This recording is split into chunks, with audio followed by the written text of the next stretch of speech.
Today I would like to give you a guide on subtlety rogue. I already got my rogue quite high with eye level, and he became my main, and I already PvP'd a good portion, getting ready for next season. That's where I will try to strike up over 2000 rating, but until then I will tell you that a talent build that I personally feel most comfortable playing with, and I will explain to you why do I think it is better. I did check out the top arena rogues and stuff, so there's a little bit few talents of discrepancy, but for the most part it is solid. At level 15 I'm going with Gloom's Blade for PvP. Once again, all my guys are for PvP. For PvP it is the best talent. You can go with Find Weakness as an alternative, but I find Gloom's Blade working better. It surpasses all armor, and you do get a phase when you are not in Shadow Dance, like and it's on the longer side, and it is better to rely and play with Gloom's Blade for that extra damage. You will see how much better it will be played out, especially when you play against like plate and male classes. You will really feel it. Find Weaknesses overall, it is decent, but it reduces, it pops up your damage for the duration of Find Weakness on cloth by about 6% and on plate by about 15%. That's all you get, and you need to maintain it. To maintain it, you will have to go with Enveloping Shadows, or you have to play with Dark Shadow for burst comp, for burst phases, making it a more cyclical gameplay. And I do not like to play cyclical, therefore I'm picking Gloom's Blade for more sustain and actual pressure. Weapon Master is straight up better than PvP, so just forget it. Extremely hard to properly maintain, like use combo points and stuff. At level 30, I'm going with Shadow Focus. It is important for you to take this talent, because when you go after initial jumps that you do and after you burn all your energy, it is extremely important when you go into Shadow Dance that you have energy to start burning your person, to apply that pressure, and this talent helps you out with that. It's simply a way to go, the best way to go. Night Stalker is just a bad damage burst, like damage wise. Shadow Focus you will do way more, and it will be much more reliable as a Night Stalker.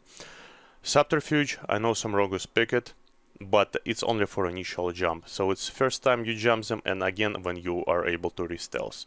I do not advise it because it doesn't benefit from your shadow talents, it doesn't benefit from Suit and Darkness, for example, and the rest. It just gives you the ability to use your talents, your abilities for extra 3 seconds from stealth. That's it. At level 45 we are picking Vigor. It gives you the initial jump and then provides you energy regeneration, which works for the same reason best as we are picking Shadow Focus. So you do not have that energy starvation, and you really want your energy starvation to be minimal.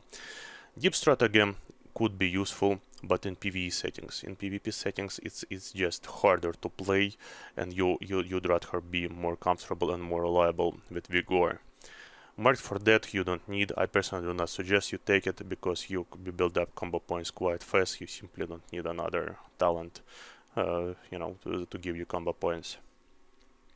At level 60 it's another interesting defensive tire.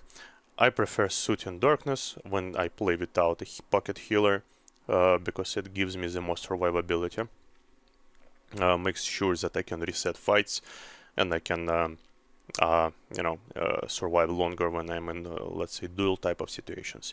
When I play with a healer I would take Elusiveness. It's the most OP talent, and with Feign being on 15 seconds cooldown, that's the best you can get.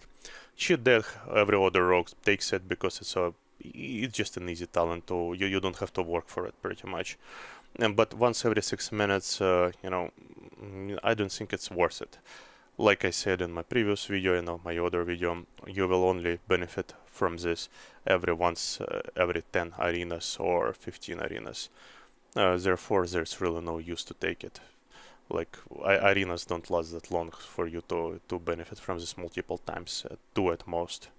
By benefiting, I do not mean that it will not proc every arena, it will, but the reason to take this talent is to make sure that you survive long enough when your healer is CC'd, and while he's CC'd you can survive with this talent. So this narrow, extremely narrow situation that you will be in happens once every like 10 arenas, maybe at 2400. It changes. Until then, I have not been there. I do not suggest you take it. Until then, preferably elusiveness with a healer, and otherwise suit in the.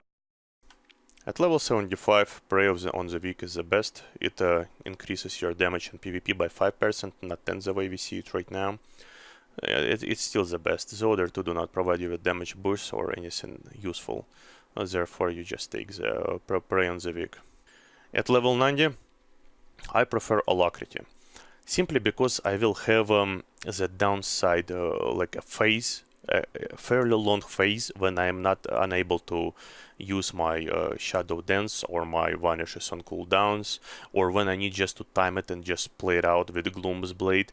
Alacrity will give me 10% haste, which will pop it up almost like I have it at 10 right now, so it will be another 10, and then another 8 from the Ancient proc. So that's 28% of haste. That's pretty much as if you are having heroism or bloodlust on you. It's extremely good, in my opinion. Thing is, you have to build it up, but it's not hard to build it up pretty much in any situation other than a duel. So I prefer this. Damage-wise, you will definitely you will do a lot of sustain, which will definitely cover up your Dark Shadow, which here says is 25%. In PvP it is 15%. For 15%, I think Alacrity is going to be better, much more pressure, much more sustain than those burst phases. Enveloping Shadows is a good one. It helps you with survivability, but you do not need the third charge, because then you like. Only reason you would take it for extra control. In PvE you would take it with Find Weakness to do the best damage potential. In PvP you do not need the third charge, so it becomes really useless. Your stance will go, will diminish to immunity, and there's no reason to take it. If once again you want to do it in PvE, Find Weakness and Enveloping Shadows is the best way to go for your damage. You just have to time it properly to keep on applying the Find Weakness so it lasts to its maximum potential. At level 100, Master of Shadows, hands down in PvP. You need that energy build up. When you go into your burn phase, like a burst phase with Shadow Dance, you really need it. Secret techniques could be a decent one to use, but I don't find it that much more important. I don't know. I personally do not feel comfortable playing with it. I know some rogues pick it for PvE, but in PvP I don't think anyone really uses it. Shuriken Tornado is just a better ability. Building for AoE damage is stupid, especially as subtitly rogue. You simply do not have enough AoE potential there to compete with warriors or outlaw rogues or mages. You just don't do that. Now let's go to PvP talents. For Trinket, you take Gladiator's Medallion all the time. Unless you're not rogue and you have a pocket healer, you can go Relentless. Forget about adaptation. Unless you just want to casually play random battlegrounds and you do not want to really fuck around and just take adaptations in. For the next three, I will explain why they have taken the ones that I've taken, and then we'll switch to the others, and I will tell you why not to take the others. Veil of Midnight gives you an extra level of survivability, which is quite important, a better jump, so to say. Shadowy Duel. I take it because it is extremely fun to use. Not only fun, it is extremely capable. On 2 minutes cooldown with other energy regenerations that we've taken, you can easily take someone out with Shadowy Duel for, say, 6 seconds it lasts. There are situations that you are damaging out one person and you need to switch and quickly finish off the other one. You pop Shadowy Duel and you just rape them. Or if you see that you are fighting someone with a healer, let's say, and the other person is about to be burned, but like you need to take out the healer to create extra pressure. You can use it and treat it as if you used another blind. So you can just use it on a healer that is full hit points, just to take away healer out of combat and not be able to heal the person that is going to be killed. Like in that sort of situation. Very versatile talent. I do suggest using this one over over where's the smoke bomb. For that matter, smoke bomb we will cover is just a bad ability. It's better to use shadow widowal. And the reason for smoke bomb being bad is because it's extremely easy to walk in and heal your enemy. For your enemy to get heals or walk out of it. So you will have to spend extra time slowing it down, holding it there. So it's really a waste, especially with 3 minutes cooldown. Phantom Assassin we are taking for extra burst on your burst phase with shadow dance. Self-explanatory, pretty much 10% extra crit.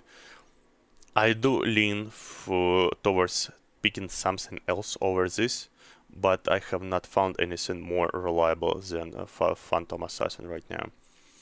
Now let's go to other talents and see why we are not taking them. Cold Blood, one trick pony, pretty much knocks off 10 to 11,000 damage from your enemy, which is not that bursty, and I don't feel like it's necessary to actually use and to get that burst. You can do quite well without it. As a subtitle, you are the bursty spec, you do not need this. Thieves Bargain, just bad. If they removed the penalty for 15% health, that could be something useful. But with that penalty, just forget it. 45 seconds of cooldown reduction is not worth it. Dagger in the Dark is pretty much the same type of talent you would use as Cold Blood, and you just don't want to use it. Just drop it for the same reason as Cold Blood. Silhouette, a useless ability when you just teleport to your friendly person. It reduces your cooldown, but pretty much you will use all your shadow steps for enemies, so there's no reason to use it. Maneuverability, shadow bombs we skip because we already covered it. Maneuverability we do not take because you're already a mobile class, you do not need it, you have plenty of mobility. Shiv is the only other talent that I would suggest you take against a Shaman, Enhancement Shaman, or a Fury Warrior to just knock off their Enrage, Heroism, Bloodlust, whatever you wanna call it. So yeah, that's the only time you take it. Honor Among Thieves you do not take, you do build up your combo points quite fast, you simply don't need this talent. Death from Above is just a useless talent on a 30 seconds cooldown. If you really want another combo like finisher to use Secret Techniques instead of this one. Simple as that. This would be it for my guide. Thank you for watching. Give me a thumbs up, subscribe. Have a great day.